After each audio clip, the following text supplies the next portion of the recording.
All right. Welcome back, guys, to another Invest in Your Future podcast with your host, Coach Kenny, myself. And today I have a special guest today. He's actually my loan broker here. His name is Jorge Almonte, and he's based in Maryland, and he's been doing it for a long time. And I wanted to bring him on the podcast because I think you guys really need to understand how the process works and how you can make millions using hard money and different types of loan programs out there that are available for you guys to be able to make some money, whether that's in real estate or you're buying fix and flips or you're buying hold or whatever you're trying to do. I want Jorge to come on and just kind of expand your knowledge base in terms of how you can possibly get loans, because Jorge is a specialist. He's been doing this for a long, long time. Actually, he's a very smart man. I work with him now, and I will talk about the deal that we worked on recently, but I wanted to kind of experience you guys on terms of how you can guys get yourselves ready, especially with this new year coming up. Get yourselves ready to be able to qualify for these loans, but also see what's available for you and see how you can make money with these things. So, Jorge, thank you again for coming on. I appreciate you coming on. Great, thanks for having me. Appreciate it. Appreciate it. So let's start from the beginning. How did you get into the loan program? How did you get into loan lending money and these kind of things? Great question. So started my career in banking as a retail banker. As time went on, I got into it really at the worst time. It was 2007, 2008. The economy was at its worst.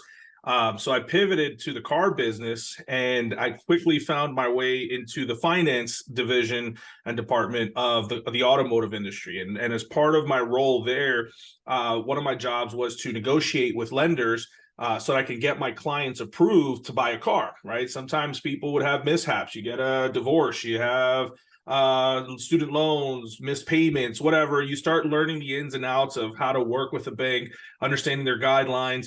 And so when I started investing in real estate myself, I realized very quickly the language was pretty similar. In fact, it was identical. All that changed in front of me was the product. We went from discussing common language like loan to value in a vehicle, only now we were talking about houses. And so at one point, I ran out of money, and I said, how do I do more deals? You go online, you hear the gurus that are talking about how they're doing X amount of deals a month. How are they doing this, right? And so I started doing some research. I found some lenders, and really my favorite source was a local lender who I spoke with, and he was an individual. He kind of took me under his wing, guided me under certain things, but I needed to refinance my way out of the money that he would lend me. So he was a hard money lender who would help me do deals. And I quickly realized, okay, let me make some phone calls. I started asking around, who do you use? Who do you use? Who do you use? People started giving me these lenders, and I'd call them. And my experience as a car guy, as a finance manager, resonated here, because I'd say, okay, well, what do I have to do to get a better term or a better rate or a better this? And the negotiation skills that I was using in the automotive industry to help clients started manifesting excellent here for myself. And so quickly I said, okay, how do I now get the benefit of doing this for other people? So I made a phone call, and I asked one guy, I said, hey, I've referred you over 60 plus people. How do I get involved? And he was like, well, I can make you a broker. And I said, what are the steps? So I learned what I had to do. It took me a little bit of time to get it done, but I got it done. We started a company, and next thing you know, I'm shaking hands, kissing babies, flying around the country, meeting new banks, new lenders, and that's my job now. So I literally go out there to find every opportunity to talk to as many lenders as possible and package that in a way that's meaningful for our clients. So when our clients like yourself come to me and say, hey, this is the deal, this is what's happening, I try to find the lender that best matches your needs, and then I go to work for you. I say, okay, this is what I need to make this happen. How can we do that? And so therein was born the Universal Loan Exchange, the ULEX for short. And we call it the Universal Loan Exchange because, like a loan exchange, we are here to find as many lenders as possible. Today, lender A might be the go-to. Tomorrow, it might not be. We are trying to stay with the times and build relationships with these lenders so that they know what our clients need, so to make the process smoother. And I'm happy to be here doing that, because I realize how many people are kept away from being able to participate in the real estate space because they don't know that I'm out there. So I'm really grateful to be here to talk about it. Absolutely. And Jorge, you have so many things we want to unpack there, but the biggest thing I want to make sure people understand is it's it's not as scary as it seems. People think getting a loan is so scary, and it could be dreadful, because I mean, I've gone the traditional way of getting a loan through the bank, getting the pulling your personal PFS or personal financial statements, but also going through checking your credit, all these other things that normal people go through to get a loan on a typical home. And nothing wrong with that, but it could be stressful. So a lot of people avoid it, or people are worried about their credit score, or people are worried about not qualifying because of certain criteria. Could you kind of break down the kind of different things you can offer to people, because that way they can know that these options are available for them? Because to be honest, I didn't even know about hard money myself until almost, I want to say, 2021. Before that, and I was in real estate since 2016, and I was doing all kind of using my own personal finances until, like yourself, where I ran out of funds. And I realized, okay, you can't scale up until you actually get out and find loans and lenders like yourself, the brokers. And so could you break down a little bit of kind of what the options are available for, especially people who are not seasoned vets or don't know what's available for them? Great questions. Happy to jump into it. So when you go to traditional banks, a lot of people get disheartened because they meet somebody who doesn't know what's out there.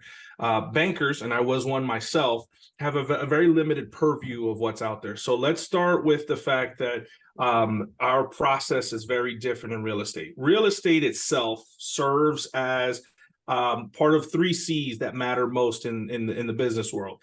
The first C is credit. So your personal credit, you want it to be as best as possible. Can it be done with bad credit? Yes, but the better your credit, the better the terms, the less expensive things will be. The second C is cash. The more cash you have on hand, the better the circumstances will be for whatever you do. Can you do it with no cash? Yes, it is possible.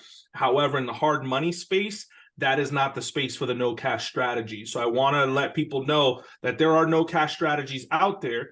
And the way to include it with hard money would be to partner with somebody else who has the cash if you don't have the cash, okay? Yes, there are creative things. Let's leave that for a different podcast, but just want to address it in the hard money space.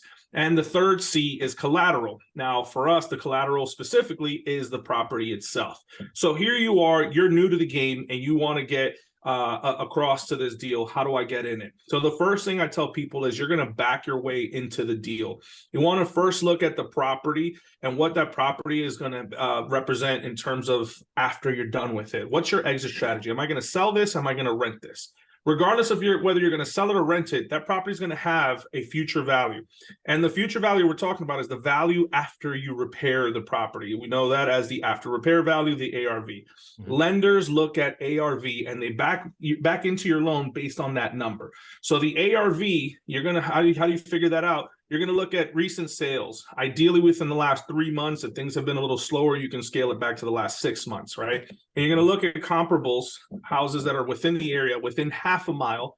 And if there aren't any reasonable comps within the half-mile radius, they can and sometimes do go as far out as 1.5 miles, maybe even 2, but very rare for them to go that far out. So try to keep it within half a mile and within the last 3 months, ideally. Again, you can find stuff within those parameters a little bit expanded, right? That parameter of the ARV will determine, you'll average out the next 2, 3, 4 houses that you can, get an average number. And let's just say hypothetically that house is worth $400,000. The bank's going to lend you up to 75% of that number. And that number in the 400,000 example would be 300,000. So you can borrow up to 300,000. Now, from that 300, we absolutely always give 100% of the money for construction. What is the biggest question I get? Hey, I've got the money to buy the house, but I don't have the money for the construction. And I go, hang on, let's flip the script here and let's think, I'd rather you have the money to put the down payment for the purchase of the house. Let me give you 100% of the rehab. So let's say you tell me that, hey, Jorge, in order to get this house to be worth $400,000, I have to spend 100. So we subtract 100,000 from the 300 that's available for this loan. That leaves us 200,000 for the loan. So my next question to you is going to be, well, what's the purchase price of this property? And for argument's sake, let's say that this house is worth exactly 200,000 in its current condition. So you can buy it for 200. Hey, guess what? That's how much I said you had left in the loan. Are they going to give you the full 200 though? Most likely not. The hard money lender wants to see that you have some skin in the game. Okay. Yeah. Are there lenders out there that might give you 100%? Yes, we actually have one in our program that allows it. But the legwork to get approved for that is far more intense than it would be for normal hard money lenders. The appeal to hard money lenders is that we don't ask for a lot of paperwork. We value it based off of these numbers that I'm explaining here. So now, if it's 200,000 and the loan has 200,000, what does the hard money lender want to see? They want to see some skin in the games because it's all about risk. If I'm not going to look at your income, which we don't in the hard money world, if I'm not going to look at your taxes, which we also don't in the hard money world, I need to make sure that you're in this and taking some risk the same way I am. Okay. So I might ask that you put down somewhere between 10% and up. Usually when you're a beginner, it's going to be 20% and up. And it's a case-by-case scenario based on the other risk factors that the lender's looking at, like location, your experience, and your credit score. Okay. So let's say 200,000, I need 20% down. That's $40,000 that I need to get into this deal. And then there are fees that are associated with the purchase that you have to factor in above that 40,000. But Jorge, you said I could borrow up to 200, and now you're asking me for 40,000. So 200 minus 40,000, that's only 160 the bank's giving me. What can I do with that remaining 40 that just became available? I can add that to your budget for your rehab if you want. But you and I, as my client, will discuss if it makes sense to do that, because you want to fix this house for as inexpensive as you can, because the less you spend, even though the bank's willing to give it to you, the more profit you have when you go to sell this thing, right? So as a first timer, you can get in with as little as 20% down plus your fees into a product with just having a solid enough credit score and having that cash in hand. Remember the 3 C's we talked about earlier, and the third C was the collateral work. So there's the 3 C's at work. So then you say, gosh, okay, that's great, but I don't have 40,000. How do I get in this with 40,000? And this is where, like the Avengers, you got to team up with people. Yeah. Get partners, right? You can have a capital partner or you can have an equity partner. You can find somebody who's like, man, look, I got 40,000 right here.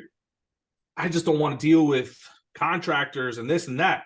And you guys can negotiate with each other what the expectation is, right? That person might offer to say, hey, I'll lend you the money, just pay me back a percentage, or hey, I want to split the profits. Either way, you guys are going to make your partnership exist in a real platform by creating a business together. You can open up an LLC together.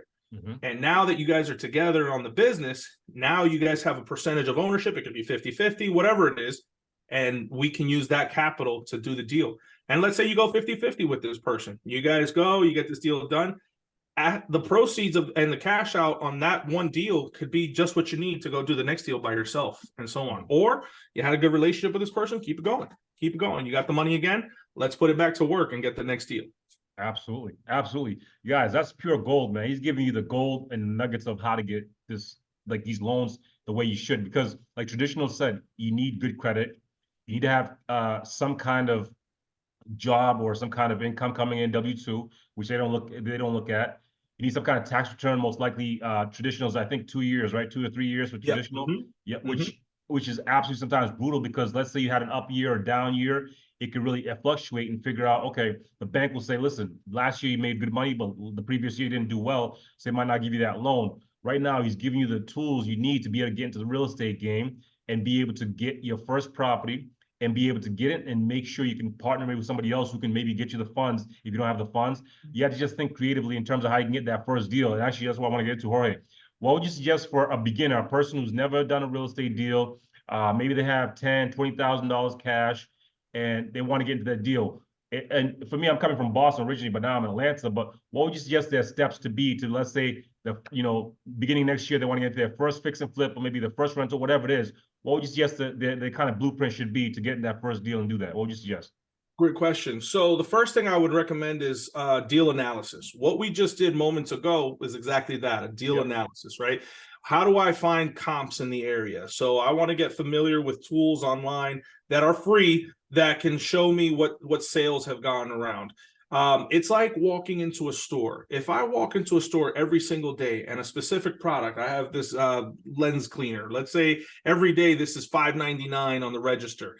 And one day I walk in and I see that this is $2.99. The only reason I know that that's a deal is because every day I went into that store and I saw that this item was $5.99, right? Same thing is true with houses. If I start to analyze deals and understand the language, because there's a language, like anything else, right? The reason that lawyers speak is because it confuses you enough, and now you have to pay them for their expertise to decodify the language that they used, right? Every industry has that, right? If I talk to somebody in IT, there's language there that I may not understand because I'm not an IT specialist. Well, the same is true in our field.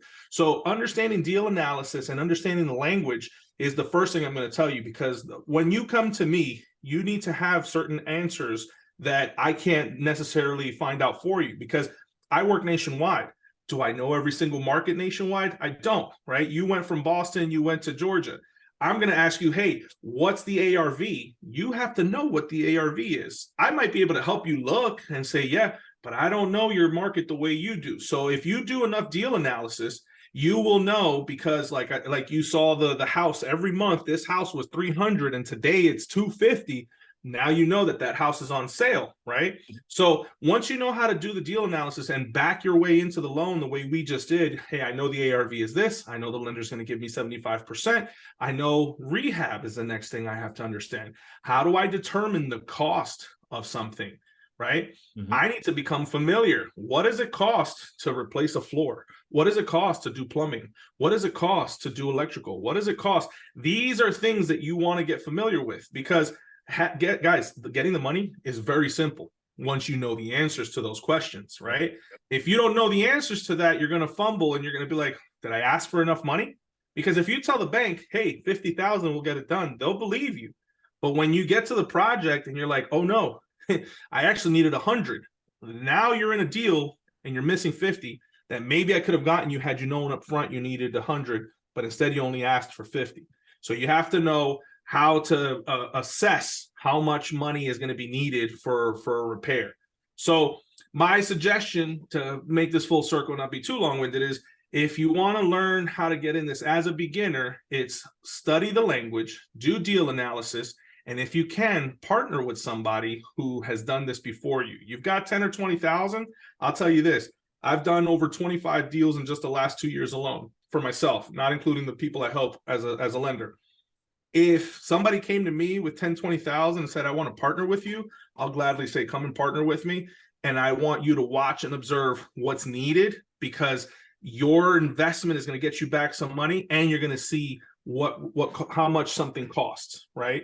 So partner with people that are more seasoned than you so that you can see what's there. Now, when you do, be very careful, okay? You want to protect yourself, all right? Protect yourself by making sure that everything's a written agreement and you guys understand what the ins and outs are of what your agreement is. But partnerships are the best way to get hands-on experience, because you could read 1,000 books. It took me 11 years before I finally got into this business and stopped buying courses and stopped doing things. And no dig on the courses. Thank you to the courses, because I moved at lightning speeds once I finally did take action because of the courses. But the reality is, knowledge is not power. Knowledge with action is true power, right? Absolutely. So you got to just put it into effect. Absolutely, absolutely. And actually, Jorge agrees a great point. You have to do your homework, guys. Like, you have to do your homework. And I think the shortcut, which you mentioned also, is partnering with somebody who's been doing it for 10, 20 plus years, because then you get to see up front, almost ride shotgun with the person and bring your 20, 10, whatever thousand is, and watch them actually close the deal, fund the deal, fix the deal, sell the deal, so you can figure out yourself, okay, is this what I want to do? Is this the game I want to play? And also you will learn from him all the steps in terms of getting a shortcut, so that way you can avoid all the mistakes you can. Because to be honest, I made so many mistakes. I'm sure Jorge made mistakes. All these other investors made mistakes. But now you're getting the seasoned vet who can show you exactly what to do step by step, and you can avoid all the hurdles. Listen, you still might make mistakes, but you're not going to make major financial steps that could put you back 4 or 5 or 7 years in terms of issues. So you want to make sure you can get that at least lined up. Quick question also: what's usually the turnaround time from, let's say, from beginning of initial deal analysis all the way to close? What's the usually close time in terms of closing a deal in terms of funding? Great question. So there's 2 types of funding. One is a short term, which has alternative names, bridge, fix and flip product. And one is a long-term product, which is usually the DSCR option. Yep. And the turnaround on the fix and flip bridge product is on average 10 to 12 days once we have everything in. We've done shorter than that when the stars are aligned and everybody has what they need. And once you gain experience, we can actually move a lot faster. But 10 to 12 is average. Now, in the DSCR space, 21 is more common. Okay, 18 to 21 is more realistic. And what's the difference between the two? A DSCR loan is when you're keeping the house for a longer period of time, right? You can sell it at any time, but you know, the short-term loans, average time is somewhere between 6, 12, 18, or 24 months.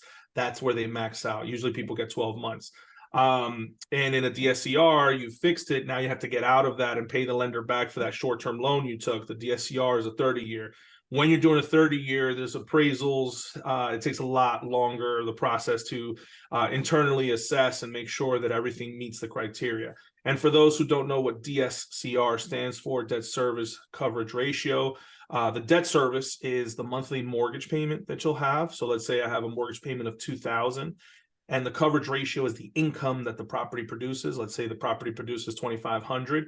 As a ratio, the $2,500 is higher than what the debt service is in that example, which is $2,000. Therefore, the bank is interested because the rental income covers the expense of the mortgage payment. And that's why they can look at not requiring W-2s or taxes, because they look at the value of the collateral. In this case, the ratio is above a 1.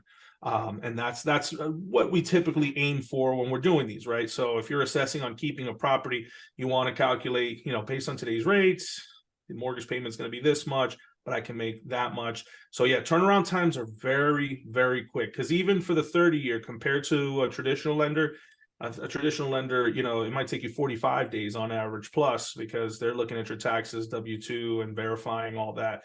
I'll never forget working for a national bank early in my career and using my in-house approval for a loan. And the day of closing, they refused to close because they needed to verify my employment. I had to get on the phone and call our internal department and say, "Are you kidding me? I work for you." But that's just how intense it is in the conventional space. In our space, it can get intense too. I don't want to dissuade us from believing otherwise, but the process is different. We look at different things that aren't as involved as that. So. Absolutely. I mean, for me myself, I've averaged all the loans I've gotten before, which is like about 4 or 5. They've said they're going to close within 30 days, and almost all of them gone 60+ days because of, you know, greater deposits or some kind of issue with the verification, or some kind of, they need another document, or something always happens where the bank always needs something extra, because they make you jump through extra hoops. That's why I wanted to bring Jorge on, because a lot of guys, listen, I didn't know about hard money. I didn't even know about bridge loans. I didn't know about DSR loans. These loans are very for you guys to work and be able to get your business going, because a lot of people are afraid of the banks. And if you have a person like this who can help you, it can really help you excel your business and really help you scale also. Great information, Jorge. So if so you can get started with, you know, small down payment and be able to get in the property, but also partner with somebody if you wanted to. And now if let's say you know, I have a property and I've already financed it, you guys do refinancing, do those kind of things also? Okay. Yeah, absolutely.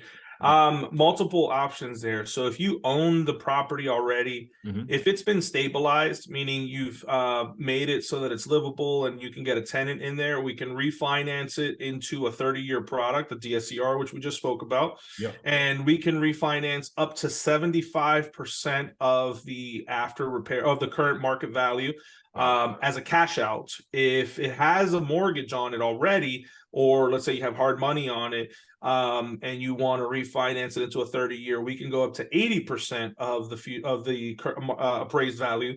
If it's just what we call rate and term, meaning you're not expecting cash back, you're just trying to pay off the existing mortgage into the new one. Let's say you've bought it. We have clients that don't know that hard money is out there. They use their own cash to buy a house, and now they're looking for the repair money. We can refinance it and do a rehab loan on that as well. We can do it as a delayed purchase. And what that means is we would help you with the same terms, up to 75% of the after repair value. You may be able to recover some of your money that you already put towards the purchase, and we would set aside the budget for the rehab within our guidelines, of course. And so that would give you the opportunity to get the funds to repair the house. And then once it's repaired, depending on your exit strategy, you're either going to sell it or we can refinance you then for the 30-year product. Nice, excellent, guys. That's major. That's how a lot of these real estate investors have actually really scaled a lot. Is they buy a property at hard money, they fix and flip it, they get that new added value or value add, like we call it. They get the refinance or get that cash out and just rinse and repeat because they have the cash now and they have the property, depending on obviously the property itself, and they keep going that over and over again on larger and larger deals. And so actually let's talk about that. So what's the minimum in terms of loan size, and then what's the maximum on loan sizes? Great question, and an important one, because right now lenders are kind of reviewing their in-house. Once upon a time, we could go as low as 55,000 as a loan amount. And maximum, depending on the lender, maybe somewhere between 2 to 5 million. But anything above that, we now have lenders that can handle that. It's usually going to be for the commercial properties, though. Sure. Or like a larger multifamily. So we have the over 5 million category as well. But if you're in that single family space, you can pretty much count on like 2 to 5 million as the max for that. As far as the minimum, a couple of the lenders we work with just updated to 100,000 as their minimum. So get it in while you can is really the message, because lenders are tweaking, deciding whether it's worth the effort for them to go for those smaller balances, which I know a couple of my clients are feeling in areas like Ohio, where properties are dirt cheap. You got that $30,000-$40,000 window for properties that could eventually become worth a lot more, but it's tough. So 50 to 55 is we still have a lender in that range, but a couple of them are pushing up to 75 and 100. So but for argument's sake, if you want to stay safe, 75 and up. Yep, that's about right. And I've seen almost everywhere else, and I see that actually a lot too, because I see a lot of investors like in the Midwest who the prices are cheap in terms of properties, and I have some properties in Pennsylvania, and so the prices are cheap, so you get decent cash flows, but you don't get the appreciation that you get from the coasts of high price, but also high appreciation because of the want and the people want to live there. So you want to kind of be careful on those, but also, in fact, listen, you can get a loan for 55,000. I mean, that's a low cheap. You can get that started right away. So let's get to you as an investor yourself. Tell us about some deals maybe you're working on, some things you're working on, and what you're seeing. Especially, I want to see some stuff because the New Year's coming up. What do you see as an investor and also as a loan broker for 2024? What do you see, and what kind of stuff you working on? We got a lot going on our end. So things that I'm seeing, we are just Friday, so 2 days ago, I quoted the first deal that was back in the 7% range for a 30-year product, which tells me that I suspect, and I'm no guru here, but I suspect that you're going to have a lot more competition coming as rates start to drop. In my personal investing, I did a lot of single families. We did 17 doors last year that some were intended to be sold, and a lot of my mentorships, I too pay for mentors, and every single one of them was just talking about their biggest regret was selling properties, and I kind of grew attached to all my properties, so I kept them all. That allowed me to just create a solid foundation so that basically our lifestyle bills are paid. And then, the rest is just to keep growing. So now what we're focused on, we have shifted over to multifamilies, kind of like Monopoly, right? 4 houses and a hotel. So right now we are working on growing a condo building. We're buying a hotel, and we have another building that we're gonna break ground on in March, and we're building 2 buildings. So one is going to be 32 units, the other one's going to be 160 units. And the hotel we just put an offer on. We'll find out soon if we get that offer taken. But we are always looking for partners. So anybody out there who wants to join us, please.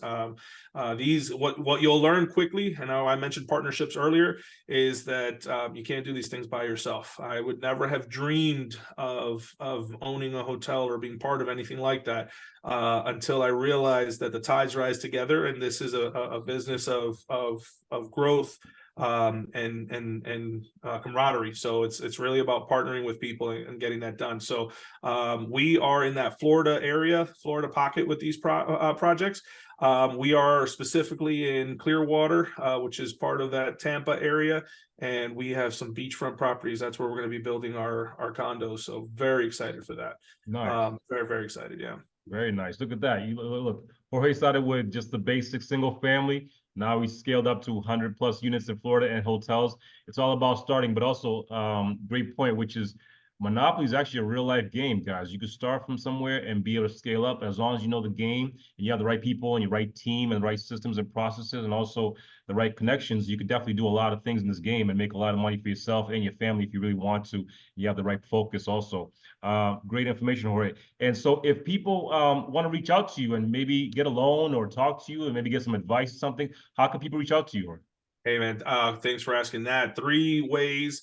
I'm on Instagram at the ULEX, just like it says on my hat. So THEULEX, that is my handle on Instagram. So please add me, come support. Happy to talk there. Always talking to people through DMs, phone calls, etc. through the app. We also have a website, which is www.theulex.com. We have a form there. If you have a deal, shoots right to my email. And my email is jorge@theulex.com. And Jorge is spelled JORGE. So any of those ways you can reach out to us. Our phone number is also listed on the website. So it's 443-318-8000. You can text us there. That's the best way to text. That number hits me right on the hip. So 443-318-8000. But really, we need some love and support on Instagram. We're trying to grow our social presence, trying to build that brand. So please follow, and we're happy to help you out. Really, and just mention Kenny's name, and we'll help you out on that first one. We'll give you a break on our rates. So yeah, we're just happy to be here. Absolutely. And I'll put all this information in the show notes. You guys can access to him if you need to. All this data, he'll send it to me. So perfect. But also, Jorge, I know you gave me a great book suggestion recently. Any book suggestion you suggest for new investors? Anything else? What you suggest? Yes. So just to share, not to gatekeep, so let's talk about the one I mentioned to Kenny was the E-Myth Revisited. So I believe that any business, especially your real estate business, is all about building systems. In order to grow, you need to delegate a lot of the work, and the E-Myth is a fantastic book to learn how to delegate and build a system. The reason McDonald's works so well, it's not because they have the best burger. I assure you, I'm no chef and I can make a better burger than McDonald's. That said, I can't outsell them because McDonald's has a system that works. A number one tastes the same as it does here as it does anywhere else in the world, right? So the same has to be true about our business. If I pass away, my business needs to be a system that my family can inherit and it just keeps running without me.